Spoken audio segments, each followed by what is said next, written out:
Welcome to Salute Your Sports Week 27, I think it is now, guys. Kamen Enchev, Drew Brackett, Tom Castleman. We've got a big show. In a couple weeks, we'll have the NFL Draft. So the next 2 weeks, we're going to be doing our little prognosis as far as the worst picks in NFL history and the best picks in NFL history. We'll be talking about some of the best picks in today's show. Yeah, we'll be touching on baseball. The LA Dodgers off to a hot start at 8-2. Can they maybe break the all-time regular season wins record that the Mariners set back in 2001? Also got to touch a little bit on a historic Masters, or at least more historic than usual. Yeah, we'll start with the NBA. Clippers have a better record than the Lakers. So, guys, just a month away, the playoffs. Which superstar has the most pressure on them to win a ring this year? Is it LeBron, who's injured, Durant, Harden, Giannis, Kawhi, somebody else maybe? Yeah, I mean, first off, if you're an NBA superstar on a playoff team that's one of the top 5 seeds in either conference, there's a lot of pressure on you. You look at guys like Embiid and Jokic, MVP candidates, certainly pressure on them, but a little bit less so than the guys you mentioned because they don't have the supporting cast. Of course, we had last night Stephen Curry scoring 53 points for the Warriors, but the sad end to the game, Jamal Murray tearing his ACL, so Jokic is going to be without Murray. So there isn't as much pressure on him, but that was a tough injury to see. Tom, I'll ask your first impressions, then I'll kind of go over some of those main guys that Drew listed as to who I think has the most pressure. Yeah, in terms of the player that I think is facing probably the most pressure, I think it has to be Giannis Antetokounmpo. If you look at, how well the Bucks have played in the regular season the past few seasons and then have yet to even make the finals over the past couple of years. Giannis recently signed the full superstar maximum contract, and the Bucks pretty much pushed all of their chips into the center of the table. They traded away pretty much every first-round pick they have from here till eternity's end for Drew Holiday and picking up some other players around the edges. It's on Giannis. He cannot keep disappointing in Milwaukee, coming up short where it was a couple bounces, and the Raptors ended up making the finals, defeating the 76ers a couple years back. And then last year in the bubble, certainly had an opportunity, but I think a lesser talented Miami Heat team ended up going and representing the East in the finals. So I think he's the player who faces the most amount of pressure. I think the reason he doesn't get necessarily as much from a national perspective is because he plays in Milwaukee. I think that gives him a little bit more cover than if he were in New York or LA, but he certainly has to be feeling it this season. Tom, that's a good answer. I don't think it's the right answer, but first I'll hear from what Drew Brackett thinks. Yeah, I mean, I get why you said it, but he doesn't have a superstar team. I think the guys who have the most pressure on him it's the net. It's Harden and Durant. Harden hasn't even won a championship, I don't think. So, this is kind of the year. Obviously, they'll have future years, but they're in second, tied for first in the, a half game behind first place in the East, and Lakers are hurt, so this is kind of the year for them right now. Yeah, I'm kind of thinking more on the same page as Drew. First off, just to list off those 5 big names that I talked about, I think of those 5 main superstars, Kawhi, Giannis, LeBron, Durant, and Harden, that I think have a lot of pressure on them. I think Kawhi has the least pressure just because he has already won a ring. But I think he has a lot of pressure in that they got Paul George for him, and there was sort of an asterisk as he won the championship with the Raptors when the Warrior players got hurt, Thompson and Durant. I think also when he won with the Spurs, I think there was also not as much expectation on him. He wasn't the only superstar. He wasn't the main man for most of that season. I think for me, it's close between Giannis, Durant, and LeBron. I think LeBron always has a lot of pressure on him just because he's LeBron James. He's the best player in the game. He's chasing Michael Jordan to be the best player ever. So I think he has a lot. I think Giannis, Tom, you brought up a lot of good points. He hasn't delivered. He's not only hasn't won the finals, he's never even made the finals. So 2-time MVP has a ton of pressure on him in Milwaukee. I think LeBron might have just ever slightly more because he's LeBron and he's older and if he makes the finals, he has to win because then people look at his win-loss record. I think Durant also has about as much pressure as Giannis, less in the sense that he's won, but more in the sense that he has so many superstars around him that if he doesn't win a championship, he has Kyrie and Harden and obviously Aldridge and Griffin now. People are going to be like, well, I thought you were the second best player in the game behind LeBron James if you can't win a championship with that team. But I think the right answer is James Harden. I think he has hands down the most pressure because he's never won a championship. Just like Giannis, he's won the MVP, he's won the scoring title, but he hasn't won the championship. And he has an absolutely stacked team. He's got another MVP in Durant on the roster. He's got Kyrie Irving, who's actually quietly having the best season of his career, and a lot of other good players. So if James Harden does not win the championship this year, I think there's going to be a lot of hate sent his way.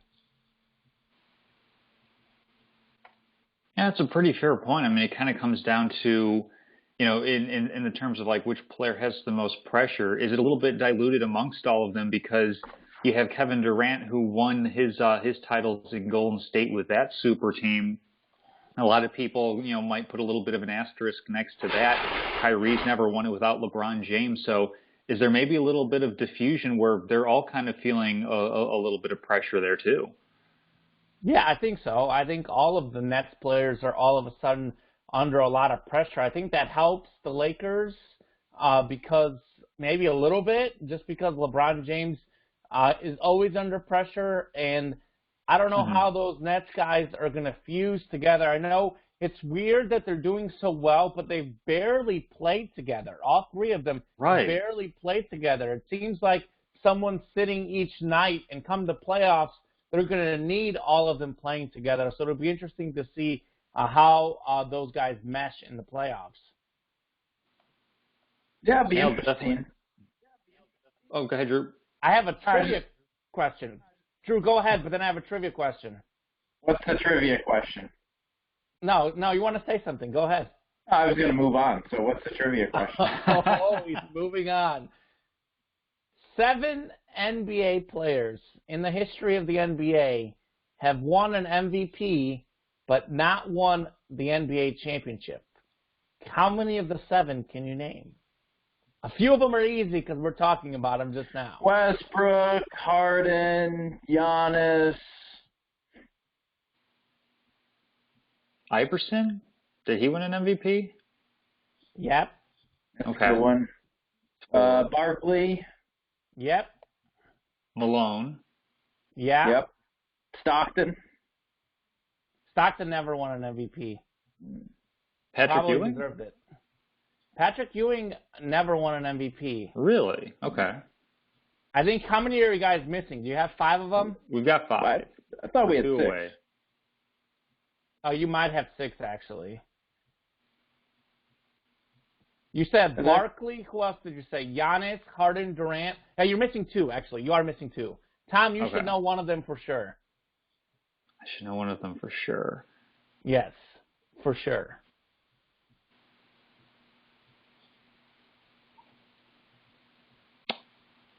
So here's the guys you guys have. Alex English?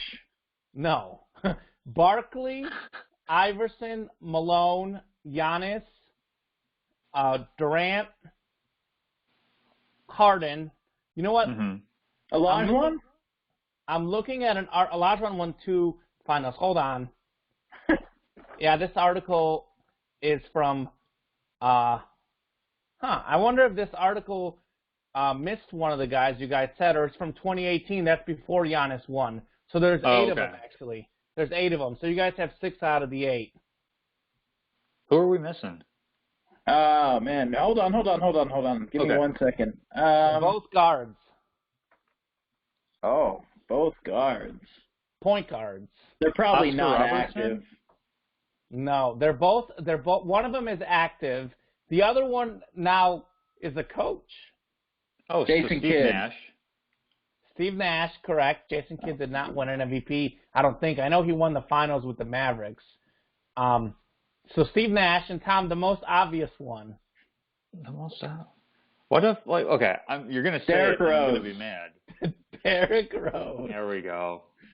So wow, we did pretty good. I think he did pretty good. I'm a little disappointed in the Derrick Rose because it's so recent and it's Castleman from Chicago. That, and I kind of sort of forgot that he won it. Like, he had the one meteoric year that he won it, and then the next year tore an ACL and was never the same.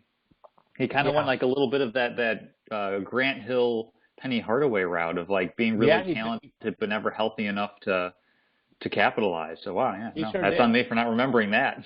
Yeah. Wow, Castleman already wrote off Rose. Wow. Well, I mean, he's not the same, Drew. He's not the same. No, not at all. He's not good. Well, he's decent. He's decent. So. All right, well, moving on. Go ahead. No. I mean, I was going to say, it's certainly looking forward to see who delivers in the pressure. That's what it's all about. And certainly for James Harden, there will be no excuses. I think Giannis has a little bit of an excuse because he doesn't have as great of players. But, I mean, still, I think Giannis last year probably should have delivered at least a championship appearance. This year, I think it's going to be much harder with how good the Nets are and even the Sixers. So we'll see. Speaking of the Nets and Sixers, go ahead and transition, Drew. Yes, well, Nets Sixers Wednesday night. They do now have the same record because the Nets just beat the Timberwolves about 1 minute ago. So they're both 37-17 in the East, or I guess overall. So that's tied for first in the East. Is this a big game in terms of the playoffs, or is it just any other game really? I don't think it's that big of a game. I think you take a look at the Jazz in 1997 and 1998. They went 3-0 against the Bulls in the regular season combined those 2 years and lost in the finals both years. I think this one game doesn't really determine who's the best. I think it does determine possibly playoff seeding. They are 1-1 so far head-to-head. But I don't know that either of this team necessarily, the Nets may not need the home court. I think this is a much bigger game for the 76ers in it that their home versus road splits in the last few years is about as drastic as we see in the NBA. They're a much better team at home. I also think the Sixers don't have quite as much talent as the Nets. So if they can get the extra home game, get the easier playoff road, I think that would be really, really big for them. As far as the Nets, I don't think with the players they have and the pedigree they have, even if they lose this game, even if they get the 2 seed, I don't think they're going to be scared of the 76ers. Yeah, I mean, this game kind of lies somewhere in between those two extremes that you offered up there, Drew. I mean, this isn't the NFL where a head-to-head matchup determines as much as it can. It's an exciting game. It's definitely a big game, a fun game to watch around the league, but we got to keep in mind there's still about like 17, 18 games, depending on how many games are left on team schedules left in this NBA season. One of these teams could lose this game and still end up getting the number 1 spot because they win more of the rest on the stretch. If this were like one of the last 4 or 5 games left in the season, I would say that ratchets up the intensity. But the fact that we still have, a 12.5 games, it'll be a fun one, but I don't think it's going to have that much bearing on the overall standings or momentum heading into the playoffs. Yeah, and the Nets are coming off a back-to-back, so who knows who's going to play for those knuckleheads after the back-to-back game. So you never know. I think, Philly will probably be favored by, 5 or 6 even. Really? I don't think the line's going to be that big.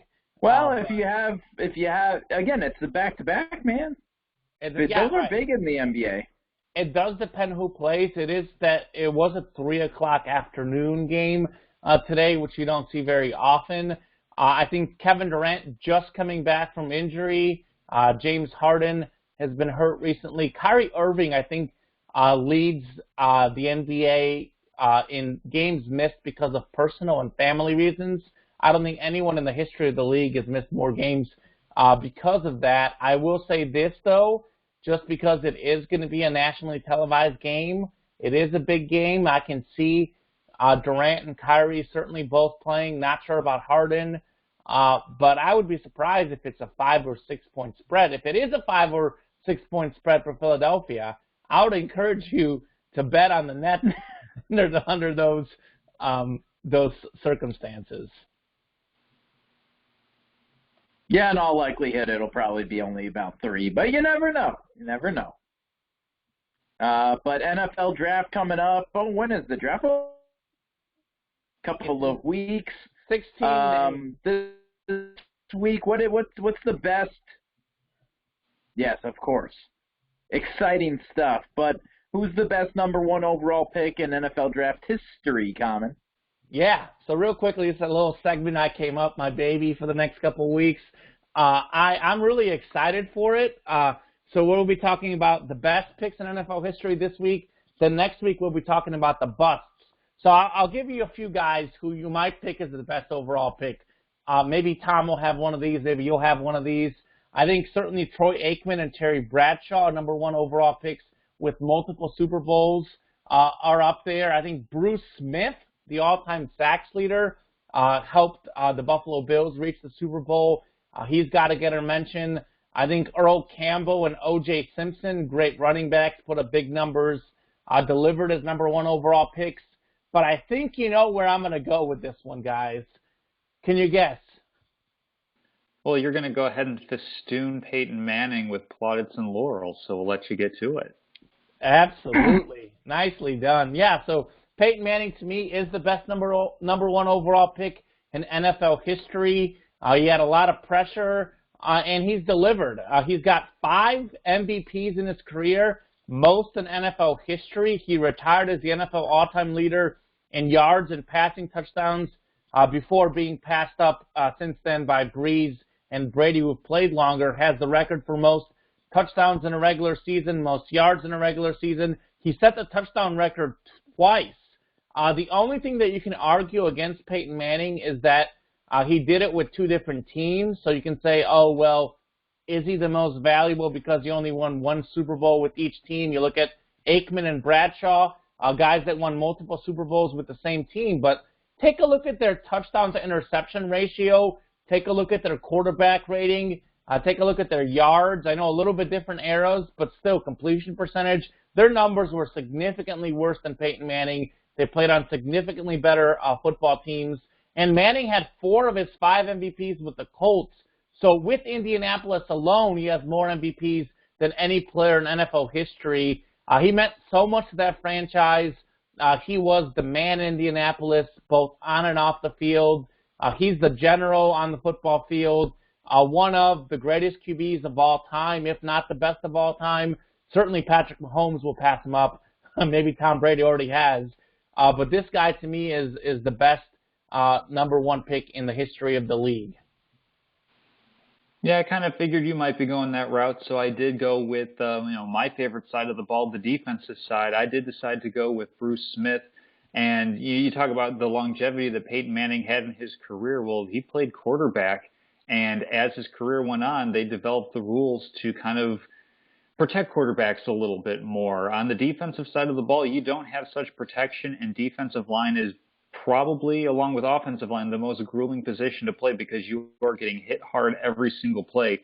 Despite all of that, Bruce Smith was a productive player for 19 seasons. As you mentioned, all-time leader in sacks at 200 even. Nobody's really even that close to him. Reggie White is a couple off, but everybody who's close to him is retired, is out of the game. I don't know. Even though we are expanding the NFL schedule, I don't know if that's a record that's going to get touched anytime soon because you have to be so good for so long in order to do that. Not to mention that with quarterbacks getting protected more, what used to be highlight reel sacks that we see on, the older era games, those are now penalties, precisely. So a couple more things to kind of point out his dominance. He had double-digit sacks in 13 out of his 19 seasons. He was an 8-time first-team All-Pro, made 11 Pro Bowls, and was a 2-time Defensive Player of the Year. So never quite got the Buffalo Bills to the promised land. Got them right up to the doorstep 4 times in a row. Yeah, 4 times in a row in the 90s. And could never get over the hump there. But, Peyton Manning's certainly worthwhile as the best offensive player selected number 1 overall. I think Bruce Smith pretty safely is the best defensive player selected at that spot. Yeah, before Drew goes, I couldn't agree more. I think those are the top 2. that come to mind for me. Simply, I went with Manning because I think football, the quarterback is the most important position. Mm-hmm. I think his impact on the game is bigger than Bruce Smith's. He touches the ball every time on offense, and he directs that team. He changes the plays at the line of scrimmage. He not only makes the stats look better, but he also makes the game easier for the running backs and the whole team with his leadership. And, of course, he did win a Super Bowl for his team. Bruce Smith didn't win one, but I think certainly I would definitely agree about the best offense is defensive. Drew, do you have something else? Are you going to go with Troy Aikman because he won 3 Super Bowls and he's a Cowboy? Or maybe Bradshaw because he won 4?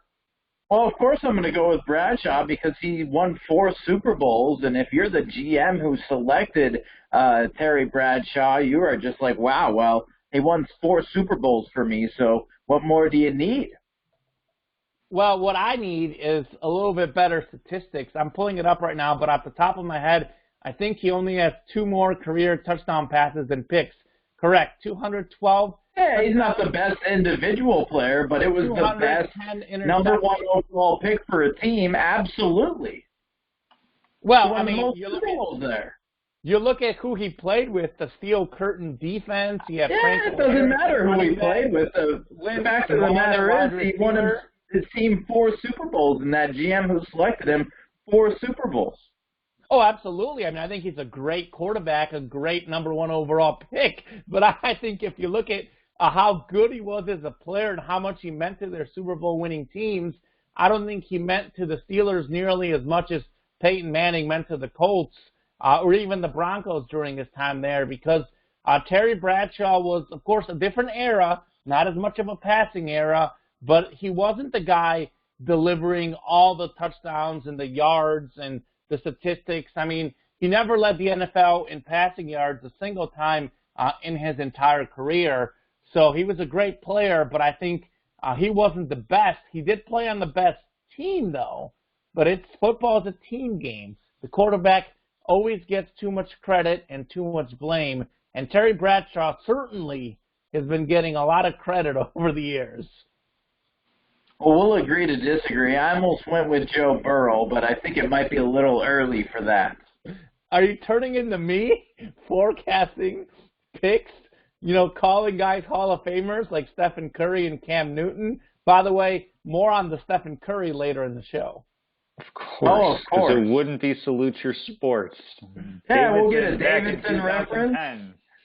Yeah, watch it on YouTube, and Common will pull it up right now on his TV behind him.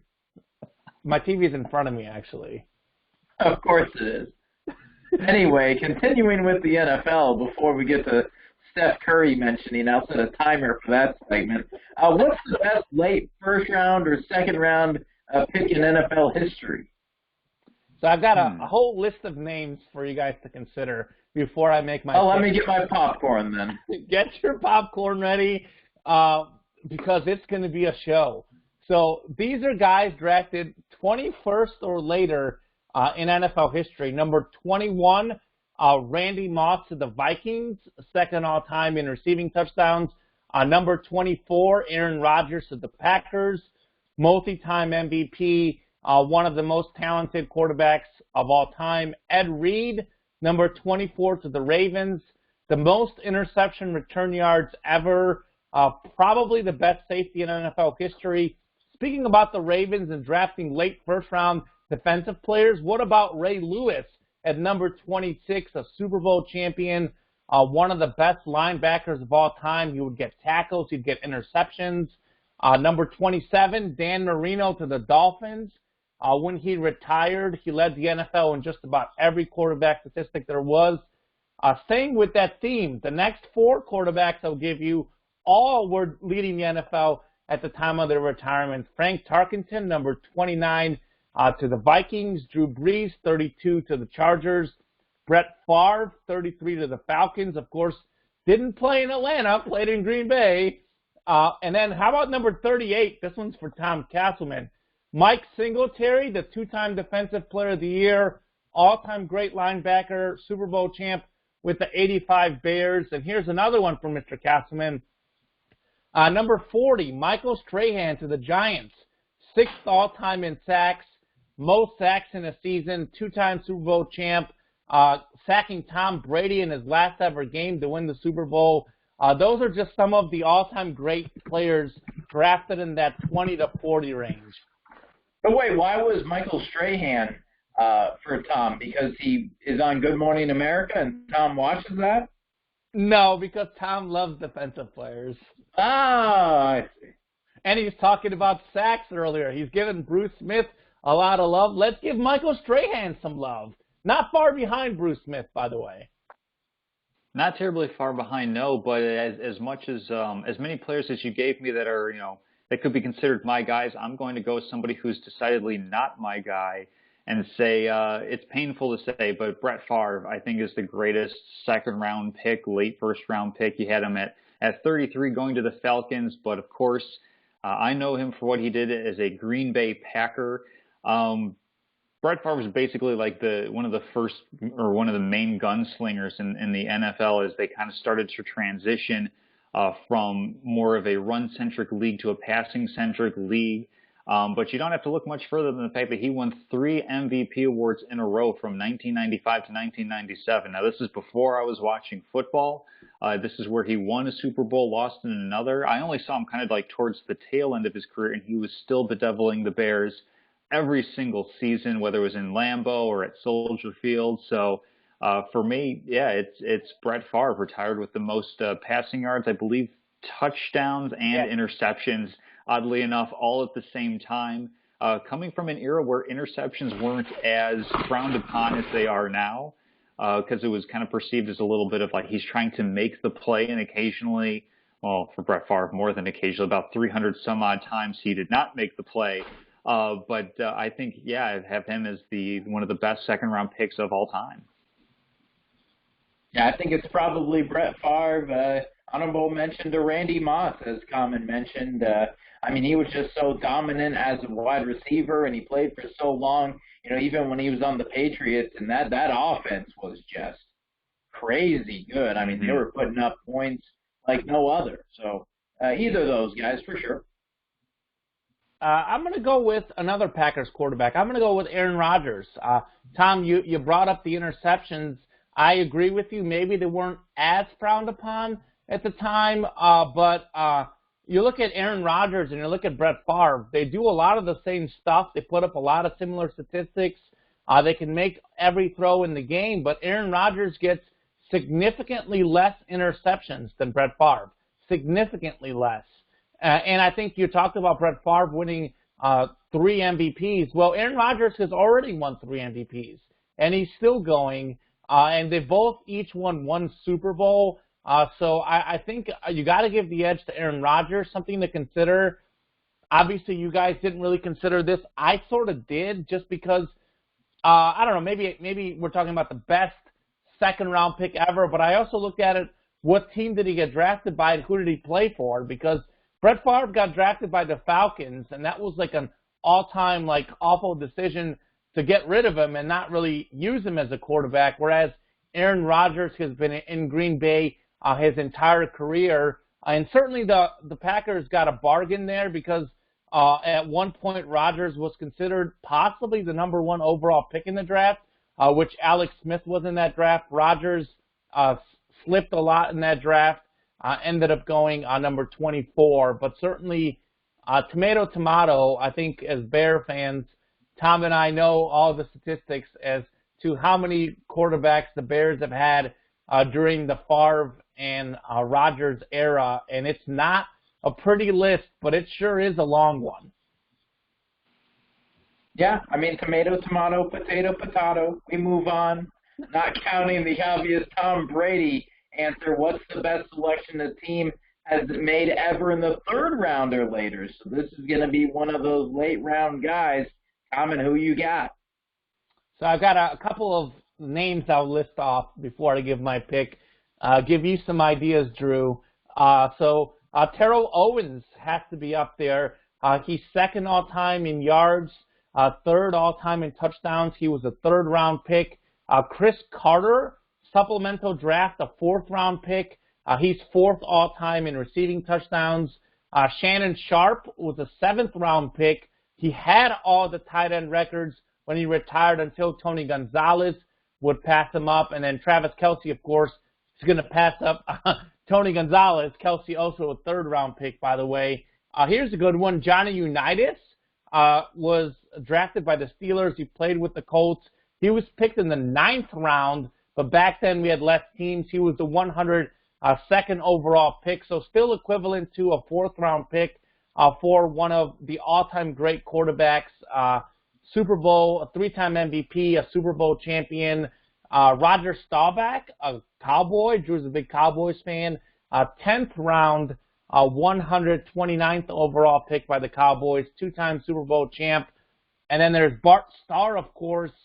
We talked about Tom Brady getting drafted 199th overall. Well, Bart Starr got drafted 200th overall by the Packers, and he won 2 Super Bowls, an MVP, an all-time great there in Green Bay. So a lot of really good quarterbacks getting drafted in the late rounds. Something to keep in mind.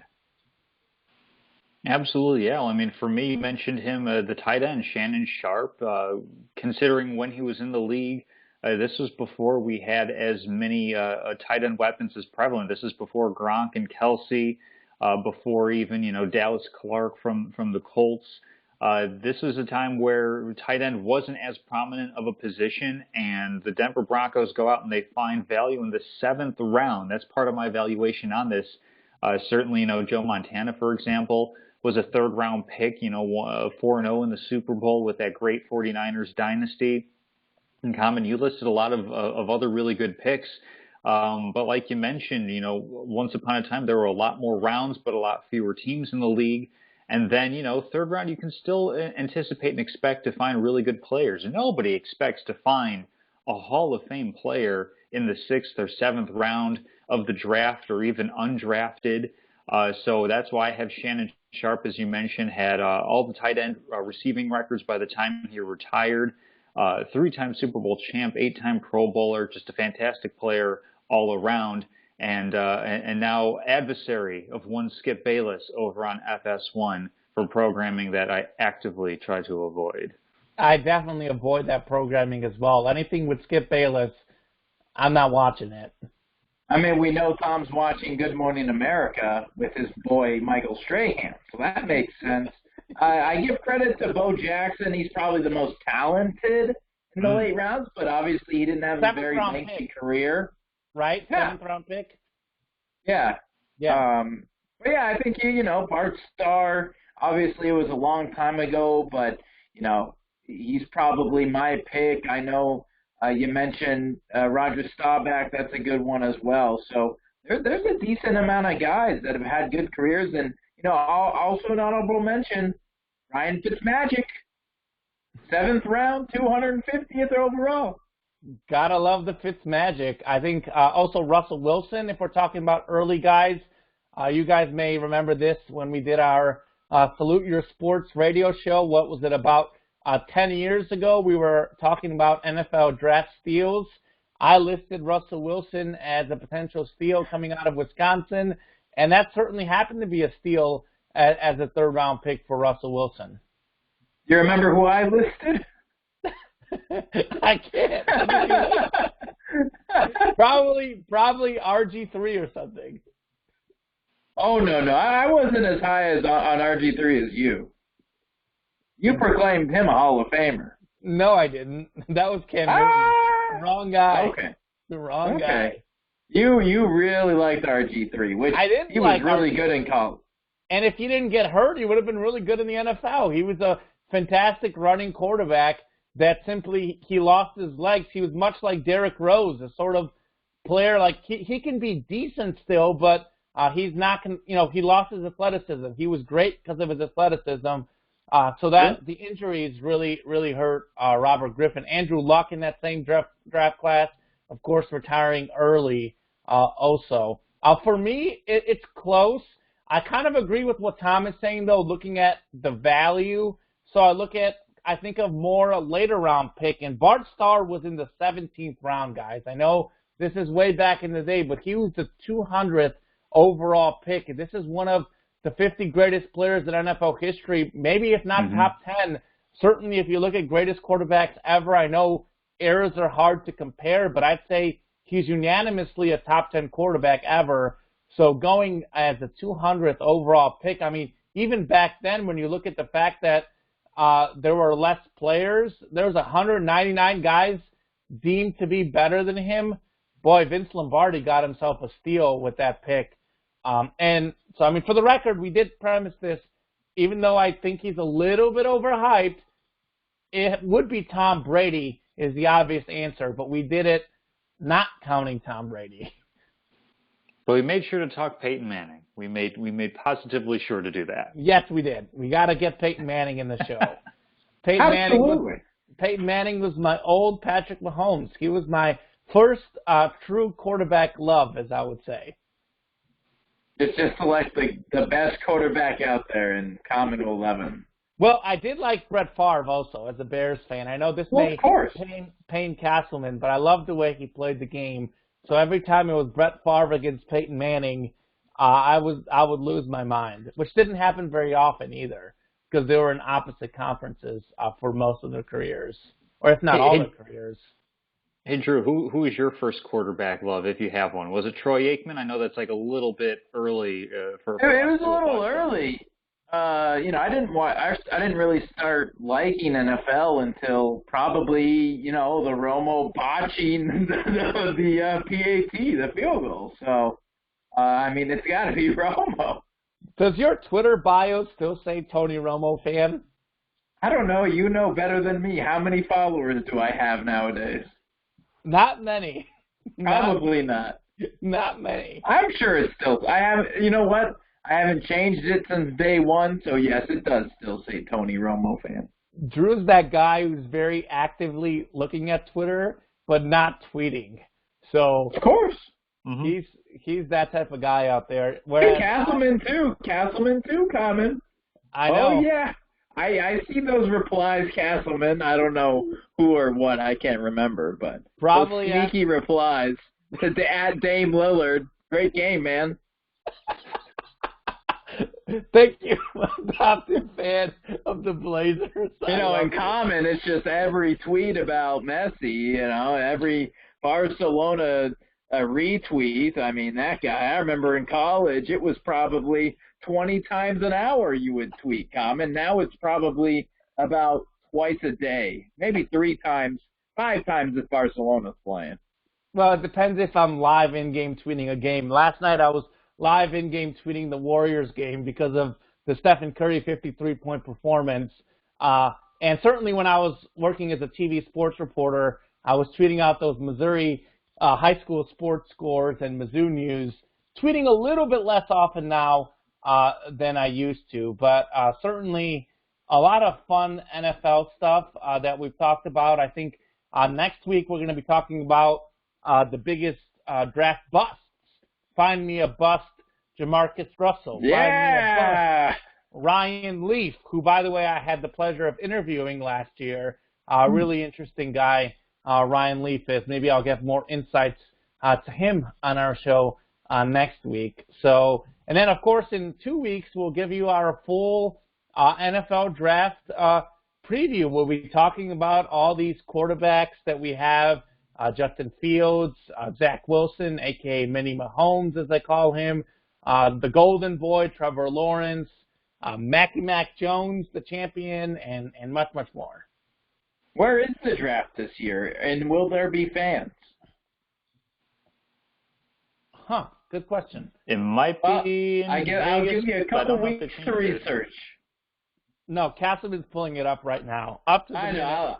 I'll stall. I'll give him time to type it in. I might. Is it? It's not Chicago, is it? No. Cleveland, Ohio. Ooh, great. What's so great about Cleveland? Hashtag Joakim Noah. Noah doesn't like Cleveland. Have you guys seen that movie Draft Day with what's the actor's name? Kevin Costner. Kevin Costner, and I think isn't it supposed to be awful? I thought it was decent. I mean, it wasn't like. Is this a recent film? Somewhat within recent. the past 7 years, I'd say. Oh, well, I haven't seen it. I think he's the GM for Cleveland. I would say it's a good movie, not a great movie. I wouldn't agree with this awful analysis as Castleman. This is just what I've heard. This is just what I've heard. I haven't actually taken the time to watch it. I mean, no, Castleman, he's on that Rotten Tomatoes, so you never know. I'm always on Rotten Tomatoes, by the way. Oh, maybe it's common. That's right. But you probably don't go to movies as much alone nowadays, though. I want to hit up the movies very soon. The theaters just opened up here within the last week or two. Drew's referencing my tradition that, having worked as a weekend sports anchor much of my career, I'd be off Wednesday, Thursday, and I would go to the movies alone on a Wednesday or Thursday. That's the thing that I would certainly love to see back. Real quick, what is your guys' favorite sports movie of all time? Drew, maybe you know my answer. I mean, yours is Remember the Titans, but mine is Happy Gilmore. Ooh, great answer. Tom, what about yours? I got to breathe through my eyelids here. It's Bull Durham. That's my favorite. Ooh. Of course it is. So a couple quick notes on all of our movie selections. First off, boy. I watched Remember the Titans for the first time in over an year a few weeks ago, which is crazy because I watch that movie every year, and I realized that I didn't watch it in 2020. I watched it with my girlfriend and her mom, and I was over there quoting the whole movie as it was happening. And I'm sure they appreciated that. I think somehow they still like me despite that. Bull Durham, by the way, Tom, I believe I saw this on online that I think it was the same day as The Sandlot, and it was a question mark which movie is better. I believe that was right, or it might have been Major League. I'm not sure, but all three of those movies are excellent movies. And as for Drew, Happy Gilmore, certainly probably in my top 5. And I don't know if you guys saw the guy. Now I should know this. I wasn't prepared. I have it lower in my notes, but the guy that got second place, Will Zalatoris. Will Zalatoris, Wake Forest legend. He had a great tournament. Local guy here in Winston-Salem. I mean, I guess he's from Dallas, but right. Obviously he went to Wake Forest, so we'll call him a local guy. But, yeah, great Masters from him. Right. He looks just like Happy Gilmore's caddy in the movie Happy Gilmore. Yes. And I saw Adam Sandler, yes. Adam Sandler tweeted about it. It went viral on the internet. So that was very good. So a lot of good stuff. I mean, do you want to talk about the Masters? I think we got baseball next in the rundown, but since we're already talking about it, do you want to transition into the Masters before baseball, Drew? Yes, let's talk about the Masters, and then you guys can educate me about this thing called baseball that's going on here in mid-April. So Masters, what did you guys think about the Masters? I know Tom Castleman had Matsuyama as a lock of the week to outshoot someone, and he outshot the whole field.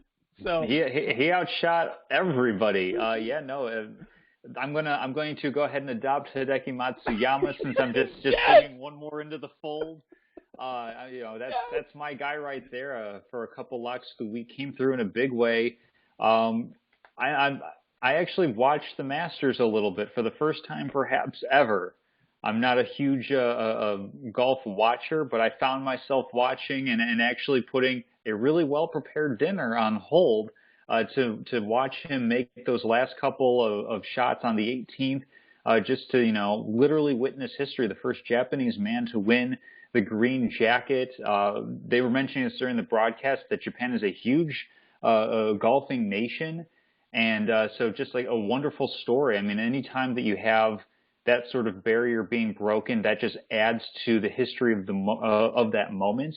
I mean, it's big to win a green jacket regardless, but when you're breaking a barrier like that or being a pioneer like that, that certainly makes the story that much richer. Yeah, and not only the first Japanese man to win the Masters in the green jacket, the first Japanese man to win a golf major of any kind. So a huge deal. I saw stuff on the internet saying that this could translate into like $300 million for him. A lot of endorsements, a lot of attention. And I don't know if you guys know very much about the Japanese sports culture, but they are aficionados. The Japanese are among the most passionate countries in the world regarding sports. I had the pleasure of interviewing Kosuke Kitajima, former Olympic gold medalist. back in college. I was a freshman in college for MUTV. I interviewed him, and his publicist was asking me, where is this going to air? And that video had the most views of any video that MUTV has had that year because people in Japan were watching my product as a freshman, where I literally put in 10 seconds of him talking because it was about the meet as a whole, and I interviewed several Olympians, barely put him in there, so I'm sure they were very disappointed back in Japan there wasn't more on Kitajima. But nonetheless, Matsuyama, a great storyline. He seems like a great guy. He's a guy who's been, around the top 15, 20 golfer in the world. This could take his game to the next level. It was exciting. I think one of the days, maybe it was Saturday, where he shot really, really well. Sunday, didn't shoot quite as well, but held on at the end. It was a Masters course that Drew can tell us more about, but it was very, very tough on the players. We didn't see a lot of good scores. So for him to hold off under the pressure, I think he won by 1 stroke only at the end. So that was an impressive win for Matsuyama. Yeah, I mean, you talked about it. Day one, Justin Rose kind of stole the show. He shot a opening round 65 on a day when, the players just couldn't get the ball to stop on the greens. So that was really impressive from Justin Rose. But then in the third round, Matsuyama shot a 65, so he held that lead. And in the Sunday's round, he was just kind of, going par, which is acceptable. And then in that last group, it was him and Xander Schauffele. All of a sudden, the lead was only a 2-shot lead for Matsuyama, so we had some drama until Xander, I think he triple bogeyed the par 3. I think it was 16. And so that kind of, opened the door for Matsuyama and held on by 1. Will Zalatoris, shot a closing round 70. So obviously he was kind of around. He was the leader in the clubhouse for a little bit. And then Matsuyama, fortunately, was able to make a bogey on 18. He had some room to work with. So, but yeah, congrats to him on a great Masters. Yeah, you mentioned all those guys you mentioned. None of them were among the favorites. I think Tom did pretty well on his locks of the week, but I know we'll get into that in a little bit. But he wasn't 3-0. You were 2-1. No. I'm saying I had Spieth, who finished tied for third. Oh yeah, tied for third. Right. But other than Spieth, a lot of the top golfers didn't perform well. Tom had those 6 main golfers against the field. That didn't work out. I, of course, had Rory McIlroy, so I was way wrong on that one. He didn't even make the cut. I think Drew had DeChambeau. Did he even make the cut? He didn't do very well either. Yeah, he made the cut. But yeah, Rory missed the cut. Patrick Cantley missed the cut. Some notables there. Brooks Koepka, he was injured. Of course, Dustin Johnson, who won the last Masters, missed the cut. The best Sergio golfer missed in the the cut. world. The best golfer in the world. So it was one of those tournaments where just a lot of surprises, and always exciting to see different guys win. And I mean, Dustin Johnson is the top guy, but this isn't in the Tiger Woods days. It's these days where it seems like every tournament it could be a new guy. You never go in confident that someone is going to win the major, just because it really could be anyone's game. And we see a first-time winner in Matsuyama. I think, oh gosh, I'm blanking on his name again. Happy Gilmore's caddy. He's never won a major. Zalatoris. Has Schauffele ever won a major? I mean, all these guys near the top, other than Jordan Spieth, were guys who had never won a major before. So exciting stuff. No, Schauffele's been really close for the last 3 or 4 years. I don't think he's won a major though. So, but yeah, Zalatoris, that was his first Masters, I believe. I think that was his first Masters. He's a guy who, was playing on the Korn Ferry Tour and managed to get into the Masters and, had a heck of a performance. Absolutely. Well, Drew, want to transition into this sport called baseball? Sure, why don't you guys educate me? Apparently the Dodgers are off to an 8-2 start. Will they break the record for 116 wins this year? Common. Well, I think so. I think they're going to do it. I think this team is just so stacked. We talked about how, in the preseason, we all kind of had the Dodgers winning the World Series this season. And I think they've been the best team in baseball really the last 5 years. All they were missing was the World Series title. I think it's going to give them sort of a fresh perspective, less worry, and kind of a new goal to set that record. You look at Betts, Ballinger, Seager, Muncy, Turner. They've got all their bats back, including Gavin Lux at second base, introducing a new star out there. And then you look at their pitchers. Right now, Dustin May went into the season as their 5 starter, and he hasn't allowed a run all season. Walker Buehler, 1.50 ERA. Julio Urias, 2.84. Kershaw is 4th at 2.89. And Trevor Bauer, last year's Cy Young winner, has actually struggled early in the season. You look at Kenley Jansen, 1.93 ERA. He struggled a little bit in the playoffs. They got him back under control as the closer. David Price can't even get in the rotation, a former Cy Young winner. This team has all the pitching, the best hitting, the best depth, a great manager, great defense. I think they're going to get that wins record this season because in a COVID year where things may happen, they have so much depth. Even if they get hurt, guys will step up. Even if someone misses time due to COVID, they've got more depth than any team. So actually the whole COVID thing, assuming they play 162, actually only helps the Dodgers get the win record. Yeah, I don't know if I'm as confident about the Dodgers doing that, because if there's one thing we know about baseball, it is a humbling sport.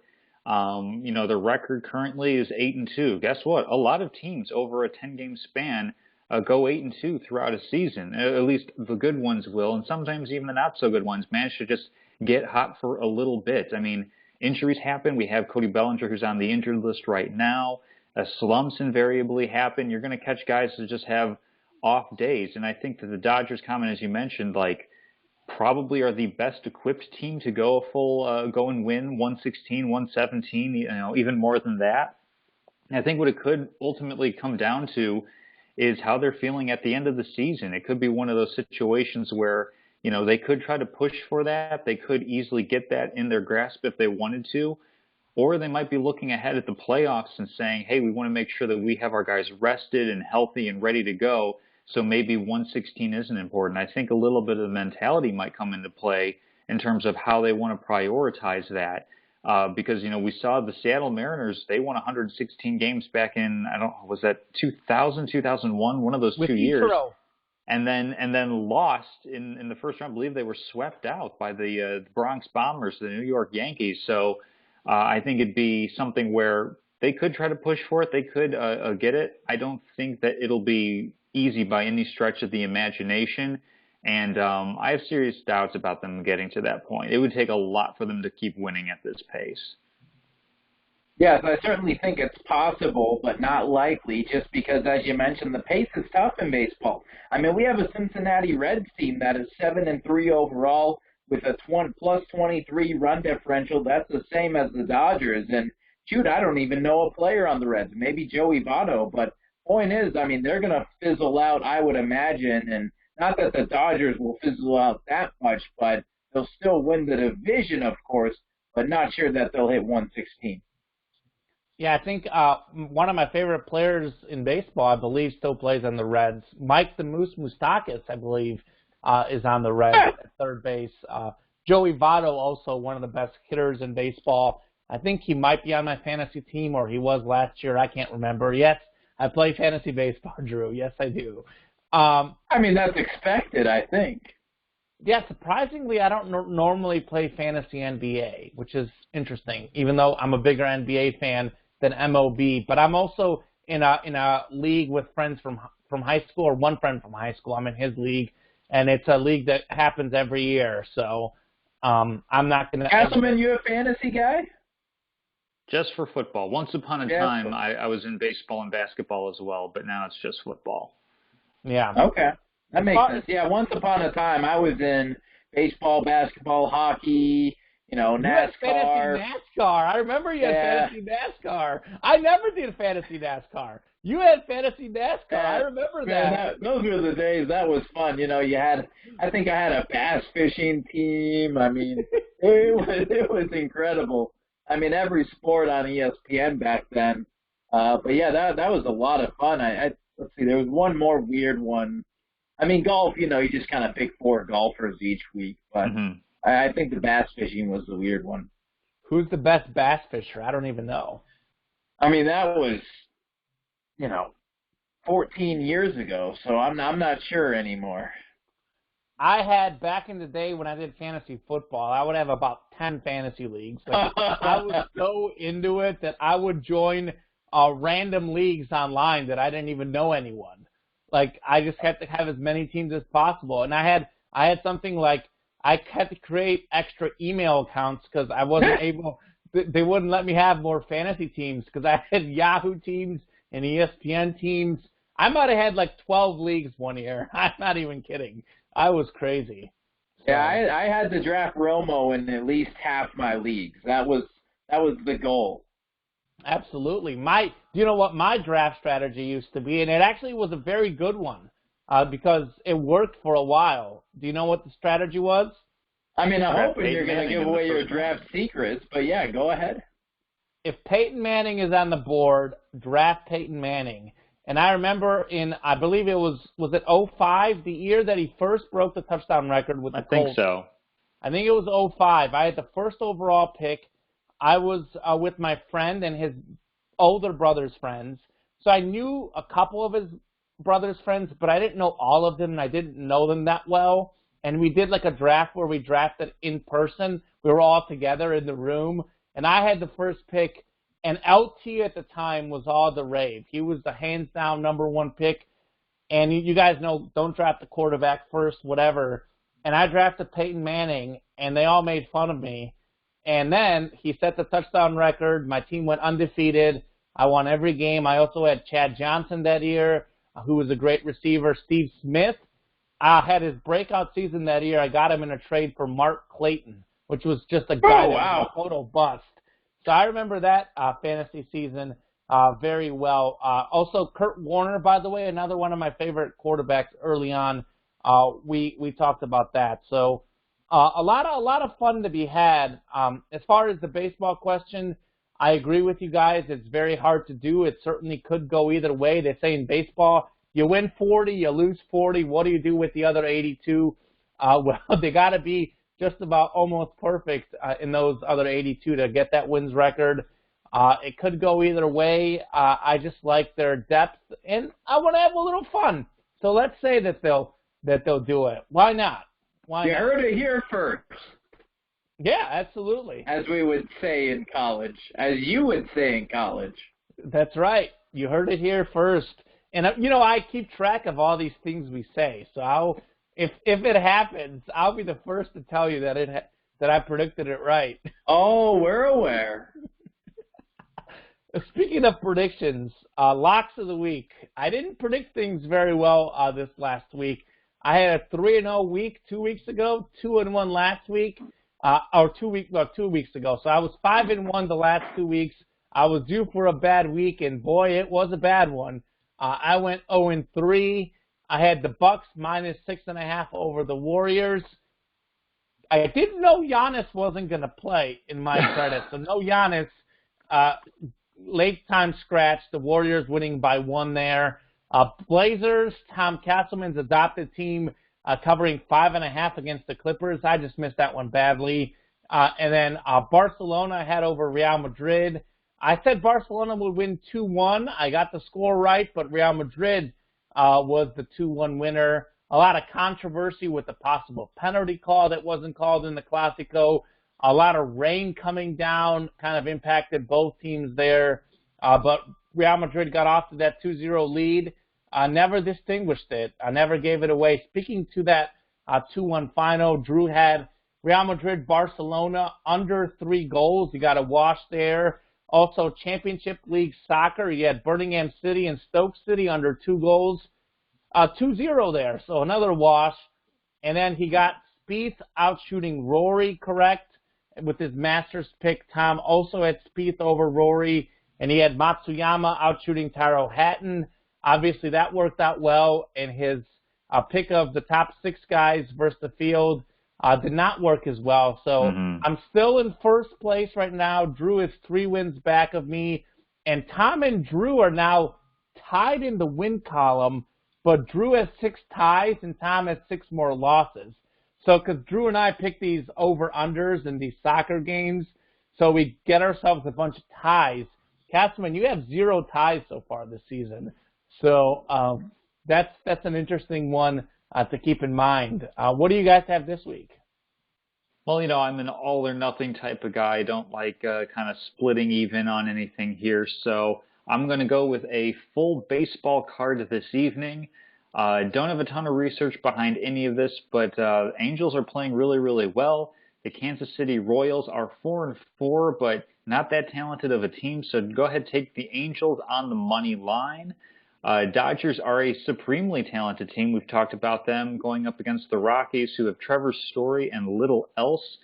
So go ahead, take the Dodgers -1.5 runs tonight.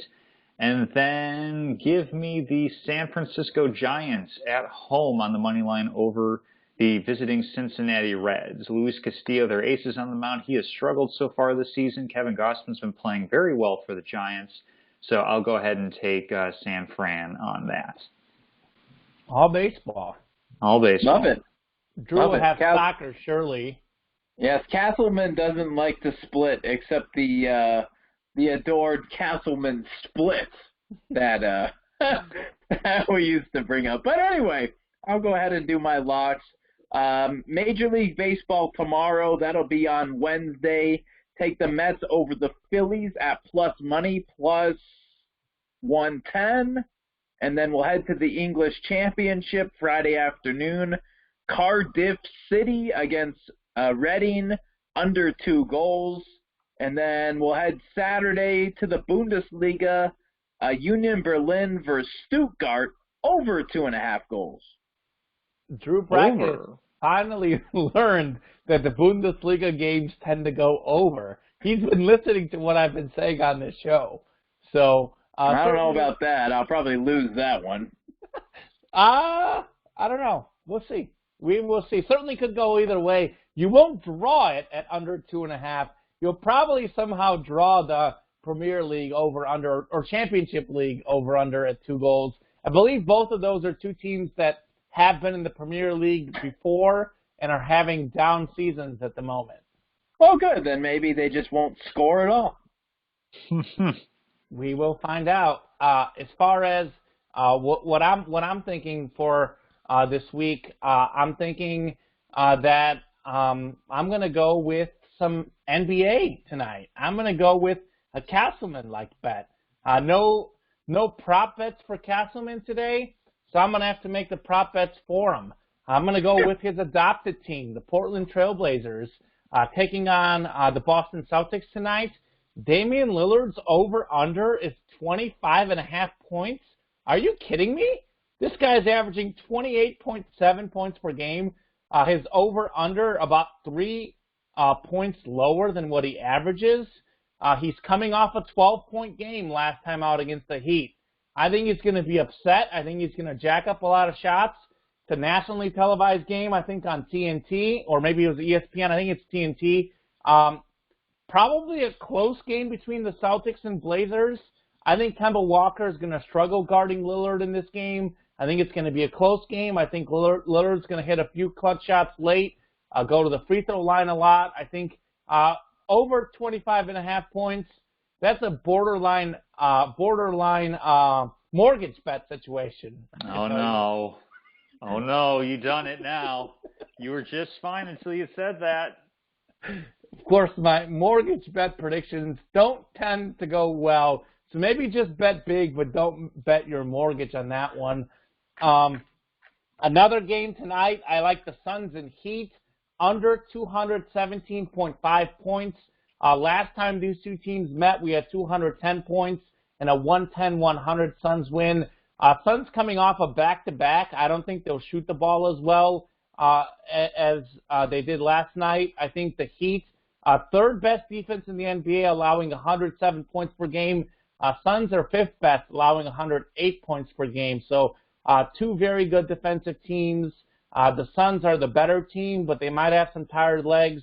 Expect a close game, a low-scoring game, under 217.5 points. And speaking of low-scoring games, I'm going to do something that's going to surprise Drew Brackett. I'm going to go with a soccer under here.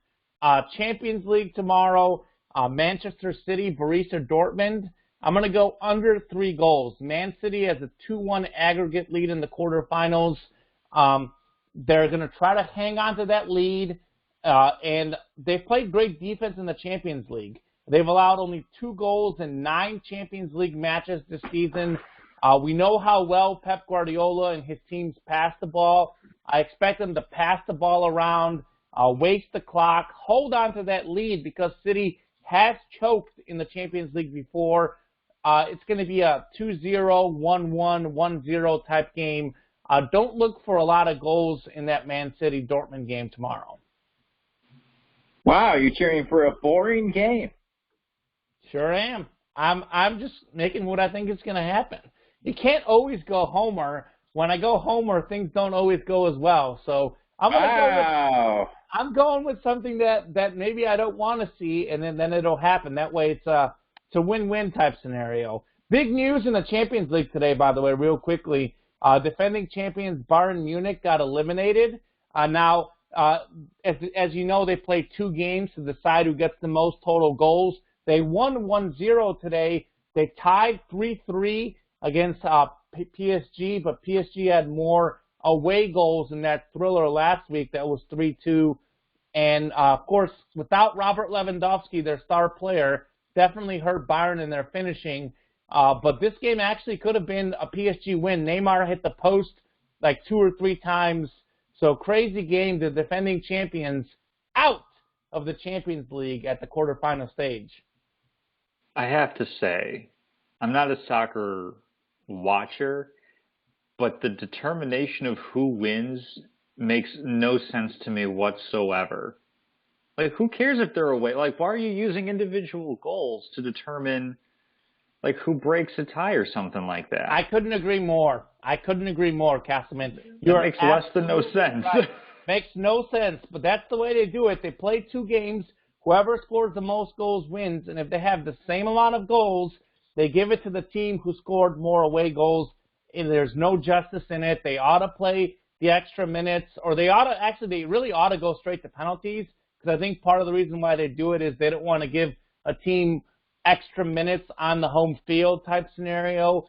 So they ought to play 2 games, 90 minutes each. If they're tied after that, go to penalties. I know there's not a lot of justice in penalties either, but certainly a little bit more than away goal tiebreaker. As a Barcelona fan, they've lost an away goal tiebreaker before, thinking back to the 2017 embarrassment against Roma.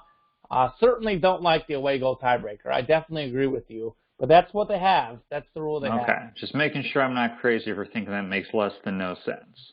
Oh, no, you're not crazy, Castleman. You are many things, but crazy. Wow. Many things, but crazy. Interesting. Many good things. Many good things. And some not so good. Nobody's perfect. Thank goodness. We certainly aren't perfect with our locks of the week, but doing well enough. Statement of the week.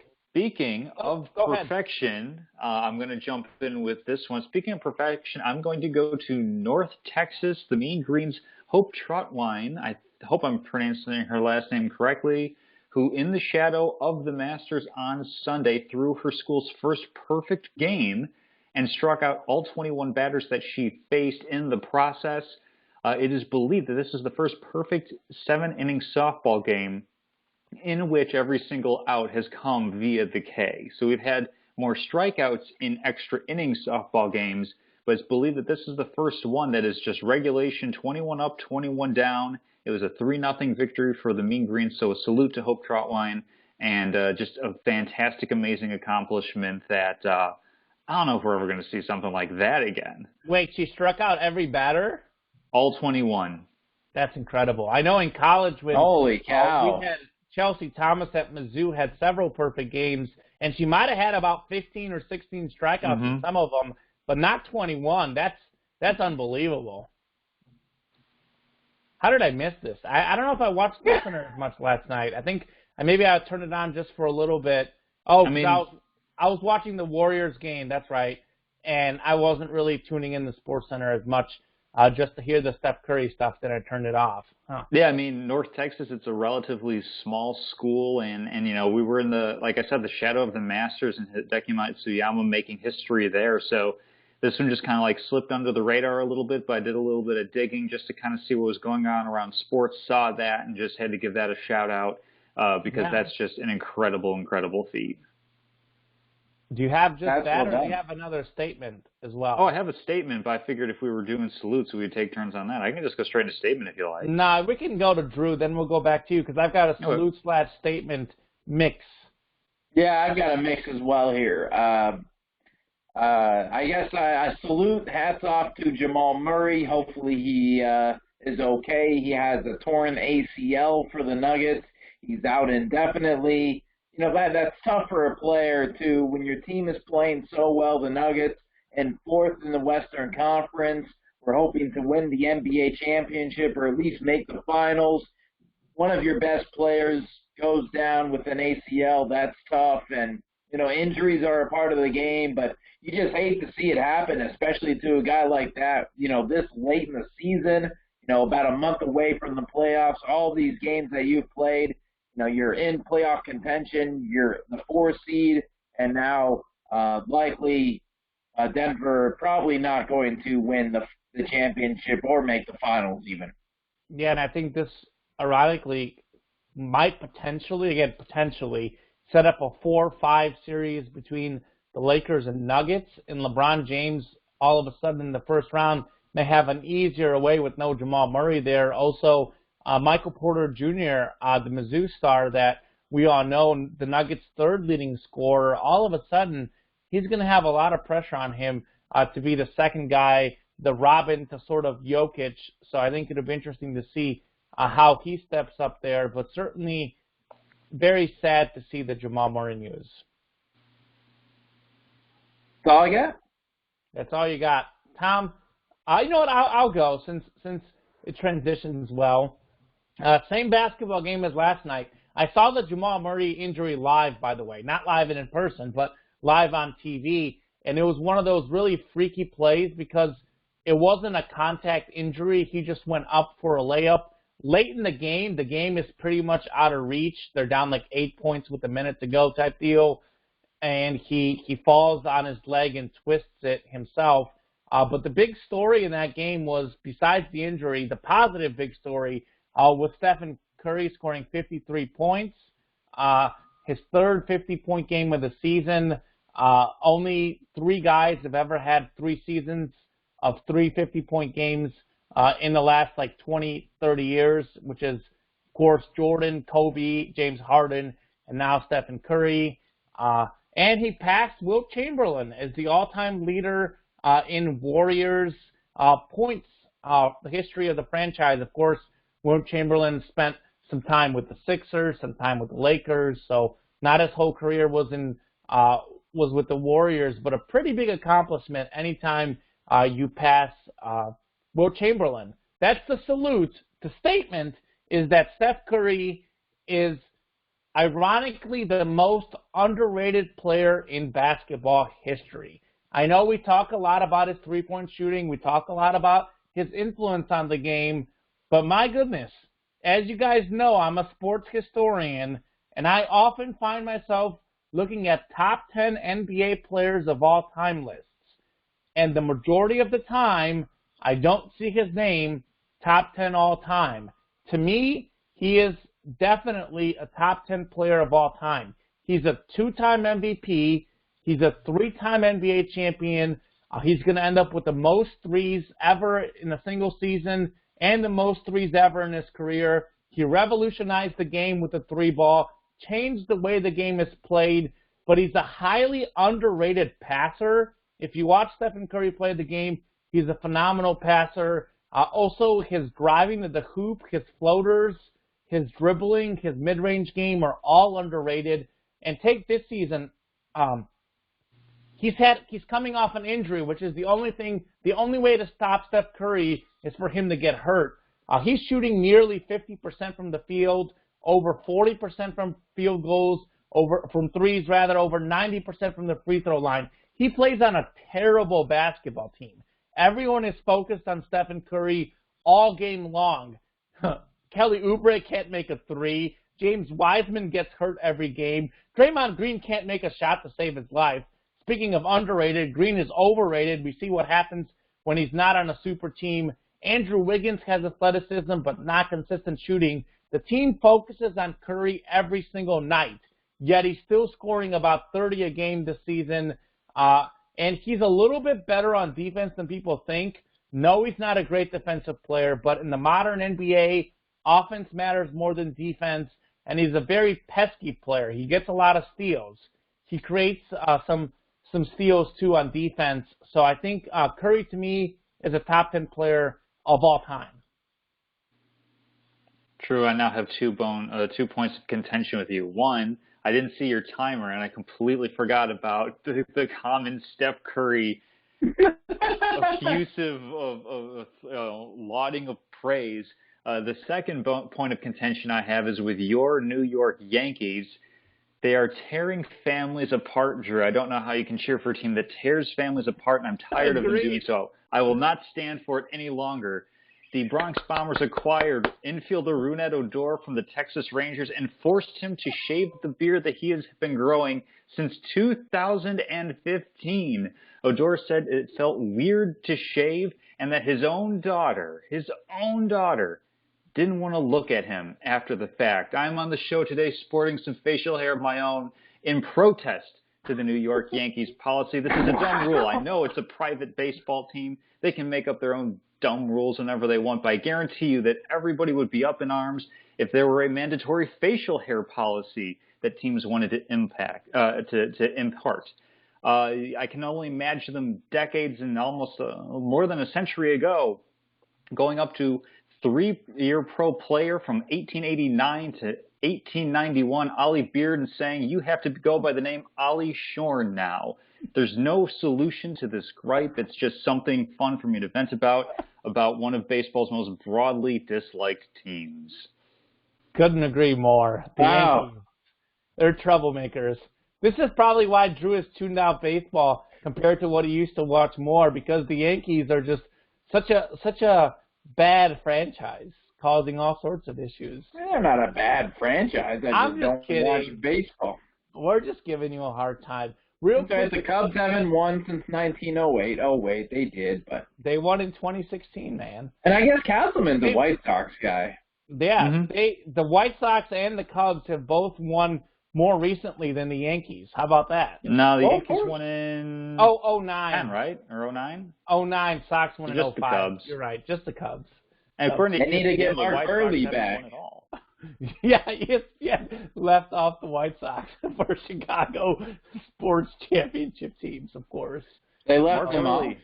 Yeah, when they put up graphics when the Cubs were on their championship run, they had the Bulls dynasty, the Bears Super Bowl in '85, the Chicago Blackhawks winning 3 titles in the 2000 teens, and no mention of the Chicago White Sox in 2005. Sweeping the Houston Astros in one of the most dominant postseason performances we've ever seen in the sport. But I'm not bitter. I've got a few memories stick around from that team. I think certainly the 4 straight complete games, I think in the AL League Championship Series for the White Sox. And I think definitely I think it was the same game where Konerko hit a grand slam, then Posednik hit a walk-off home run or something, and Posednik had 1 home run in the playoffs, no home runs in the regular season, and he hits one in the World Series. That was certainly fun. I think it was one of the least watched World Series of all time, but as a Chicago fan, the Cubs and the Sox, that's incredible. I certainly one of the it. least watched World Series of all time. It was. It was over in 4 games. One of the games I think was like a 14, 15 inning game. It was ridiculous. But when they went out there and won that game 4-1-0, I had the sparkling cider. I went outside, poured a little out, and a bit of celebration of my own, and then went to bed so I could go to 8th grade class the next day. It was quite a time to be a fan. Yeah. Certainly Chicago is in need of some wins. I think the Cubs and the Sox both not off to a great start. I think the Blackhawks had an overtime win last night. I think I was flipping channels. I turned on the hockey game to get a win right away, and I was like, oh, well, maybe I should watch more hockey. I'll bring them more good luck. But I watched on Sunday, I watched bits and pieces of the Cubs and Sox, and they both lost. Wade Davis, former Cubs player, closer now on the Royals, as a middle relief type guy. So I don't know. We'll see what happens with our Chicago teams, but certainly at the moment, things are not looking up in Chicago sports. But anyways, a lot of stuff to talk about, Salute Your Sports. We'll have much more NBA, NFL, MLB in the weeks to come. Have a great day, everyone.